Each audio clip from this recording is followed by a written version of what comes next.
Баршаңызға қайырлы күн достар, арнама қош келдіңіздер. Бүгін сіздермен осындай шек қарыннан жасалатын өте жұмсақ әрі тойымды ыстық салаттың рецептімен бөлісемін. Егер сіздер де дәл осы рецептпен жасайтын болсаңыздар, тіптен шек қарын жемейтін адамның өзі осы салаттың дәмін көргенде жеп қоятын болады. Егер сіз менің арнама тіркелмеген жаңа көрермен болсаңыз, астыдағы подписаться бөлімін басып, арнама тіркеліп кетіңіз. Мен қойдың шек қарынын пайдаландым, жақсылап тазалап 2 сағат бойы пісіріп алдым. Қарынның ішегінде бірге қосып жіберетін боламын, және бізге 2 қызанақ, тұздалған қияр, 2 пияз, 1 бас чеснок және болгар бұрышы керек болады. Бірінші кезекте шек қарынды алып, ұзынша етіп жақсылап турап аламыз. Бұл жерде тек қойдың шек қарынымен ғана емес, жылқының, сиырдың қарынымен жасасақ та болады. Енді болгар бұрышында ұзынша етіп тураймыз. Жалпы барлық көкөністерімізді ұзынша етіп турап аламыз. Мен бұл жерде тұздалған қиярды турап қостым. Егер сіздерде балғын қияр болатын болса, оны да қоссаңыздар болады.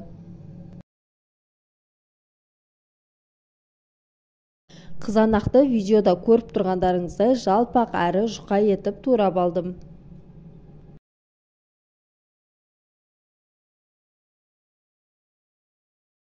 Пиязды қазір қуыру барысында езіліп кетпес үшін ірі-ірі қып турап аламын.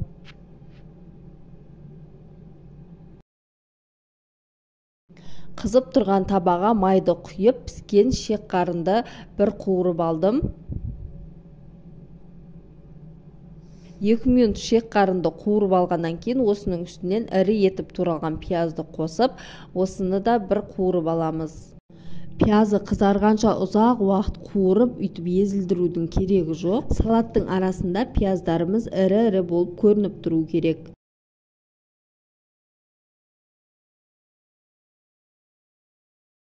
Сондықтан арасын көп созбай турап қойған болгар бұрышын салып, оны да кішкене қуырып алдым. Ұзақ уақыт емес, 1 минут шамасында қуырамыз.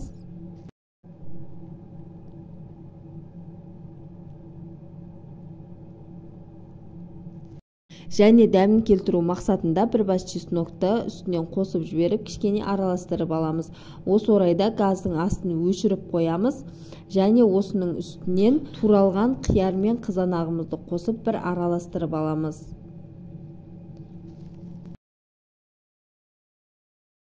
Және салатымызға дәм беру үшін 1 ас қасық соя тұздығын қосып араластырып алдым. Енді дайын болған салатымыздың үстіне өз қалауларыңызға қарай ас көктеде қосып араластырып жіберсек болады. Міне біздің салатымыз дайын болып шықты. Бұл салатты жасаудағы ең негізгі мақсат барлығын қуырып, бірақ барлық көкөністеріміз ірі-ірі болып осылай көрініп тұру керек. Яғни қуыру барысында езіліп кетпейтіндей етіп қуырып аламыз. Дәмі де, иісі де өте керемет салат болып шықты. Барлығыңызға ұнайтынына сенімдімін. Үйде шек қарын болса, жасап көрсеңіздер өкінбейсіздер.